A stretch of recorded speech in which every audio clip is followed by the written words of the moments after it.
Good evening to all of you. Welcome to Indira classes. जैसा कि कल हम लोगों ने सार्वनामिक विशेषण पढ़ लिया, परिमाण पढ़ लिया, संख्यावाचक पढ़ लिया, विशेषण के भेद पढ़ लिए। अब हम लोग को ये छोटा सा टॉपिक थोड़ा सा और है, जो ये क्वेश्चंस बार बार पूछे भी जा चुके हैं। ये प्रीवियस ईयर पेपर में भी पूछे गए हैं, घटनाचक्र में भी पूछे गए हैं, जो अब आने वाले एग्जाम होंगे उसमें भी ये पूछे जाएंगे। तो चलिए स्टार्ट करते हैं। प्राविशेषण, इसको हम लोग अंतर विशेषण भी कहते हैं।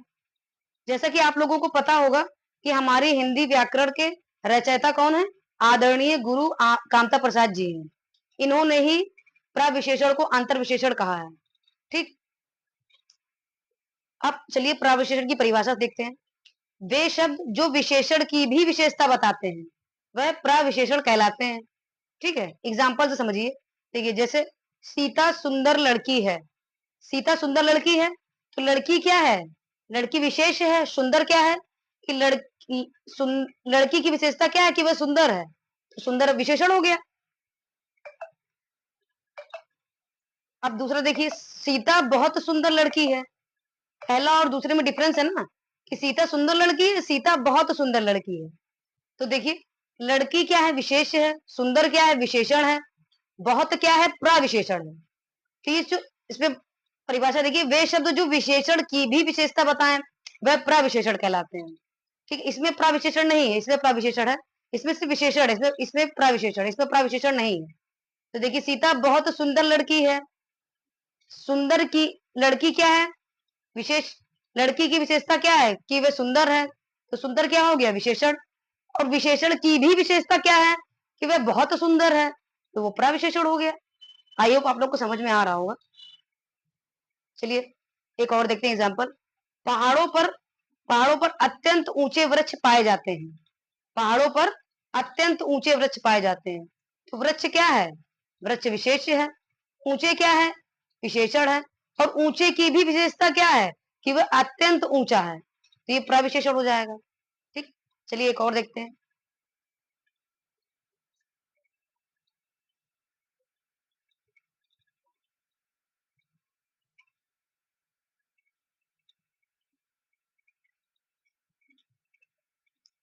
जैसे कश्मीरी सेब सुंदरी लाल होते हैं।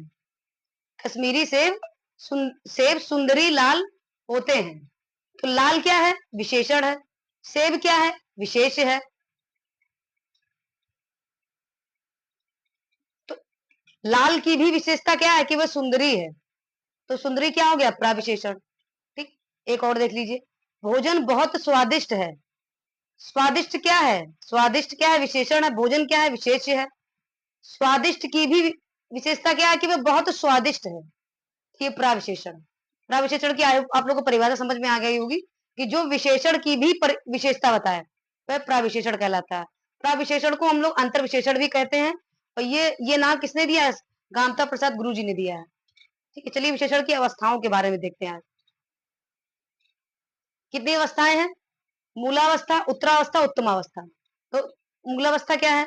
चलिए मूलावस्था के बारे में देखते हैं। मूलावस्था क्या है? जब विशेषण अपनी मूल अवस्था में होता है, यानी इसकी किसी से तुलना नहीं होती है। जैसे अच्छा, बुरा, सुंदर, उच्च। अगर हम लोग इसके सामने, इसके आगे लगा दे अच्छा आदमी, तो ये इसकी तुलना नहीं हो रही है, अपनी मूल अवस्था में है। बुरा आदमी, सुंदर आदमी, इसकी किसी से तुलना नहीं की जा रही है, तो ये अपनी मूलावस्था में है, तो ये मूलावस्था हो जाएगा। अब उत्तरावस्था, जब दो वस्तुओं व्यक्तियों की आपस में तुलना की जाए और किसी एक को दूसरे से कम या ज्यादा बताया जाए, इस तुलना के प्रयोग होने वाले विशेषण शब्द उत्तरावस्था में गिने जाते हैं। जैसे जैसे सीता राधा से ज्यादा सुंदर है।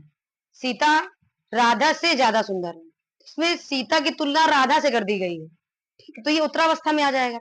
दूसरा देखिए, राजीव रवि से कम होशियार है। राजीव की तुलना रवि से कर दी गई है। समझ में आ रहा होगा आप लोगों को। चलिए उत्तम अवस्था देखते हैं। उत्तम अवस्था, उत्तम अवस्था,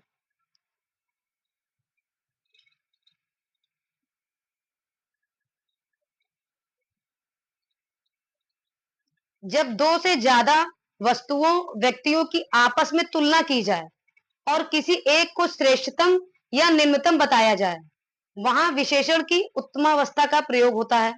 ठीक है, तो जैसे एग्जाम्पल देखिए, सीमा सबसे सुंदर है, सीमा सबसे सुंदर है, तो सीमा से सुंदर कोई नहीं है, यानी उत्तमा की बात की गई इसमें। उत्तमावस्था में अच्छाई के साथ साथ बुराई की भी बात की जाती है, ये नहीं कि हमेशा अच्छाई की ही होती है, इसमें बुराई की भी बात की जाती है। जैसे राजीव सबसे कम होशियार है, तो ये भी उत्तमावस्था में आ जाएगा। आयो आप लोग को समझ में आ। अब हम लोग चलिए अब हम लोग इसकी तुलना देख लेते हैं, विशेषण मूलावस्था, उत्तरावस्था और उत्तमावस्था की, तीनों की एक साथ। जैसे देखिए, मूलावस्था, उत्तरावस्था और उत्तमावस्था। अब श्रेष्ठ ये क्या है, मूलावस्था में है, अगर इसकी उत्तरावस्था पूछे तो श्रेष्ठतर हो जाएगा, और इसकी अगर उत्तमावस्था पूछे तो श्रेष्ठतम हो जाएगा। अच्छा क्या है, अच्छा बहुत, इसका उत्तरावस्था बहुत अच्छा हो जाएगा, उत्तमावस्था सबसे अच्छा हो जाएगा। उच्च, उच्च क्या है, मूलावस्था है, इसकी उत्तरावस्था क्या हो जाएगी, उच्चतर, और उत्तमावस्था उच्चतम। निम्न की निम्न मूलावस्था है, इसकी उत्तरावस्था निम्नतर, और इस उत्तमावस्था निम्नतम। दीर्घ, दीर्घ की उत्तरावस्था दीर्घतर और उत्तमावस्था दीर्घतम। ठीक। अब विशेषण की रचना, विशेषण की रचना कई प्रकार से, जैसे संज्ञा से भी है, संज्ञा से भी की जा सकती है, सर्वनाम से भी की जा सकती है, क्रिया विशेषण से भी की जा सकती है, और अव्यय से भी की जा सकती है। तो आज हम आपको सिर्फ संज्ञा, संज्ञा का संज्ञा के बारे में बता दे रहे, संज्ञा से कैसे की जा सकती है। फिर इसके बाद जो क्रिया से भी, क्रिया विशेषण से भी की जा सकती है, अव्यय से भी की जा सकती है, सर्वनाम से भी। तो ये आप अपना खुद बनाइए, खुद बना के देखिएगा। जैसे मैंने अभी संज्ञा से बता दिया, फिर आप लोग एक, आप सर्वनाम से बना के देखिएगा, फिर क्रिया विशेषण बना के देखिएगा, फिर अव्यय से बना के देखिएगा।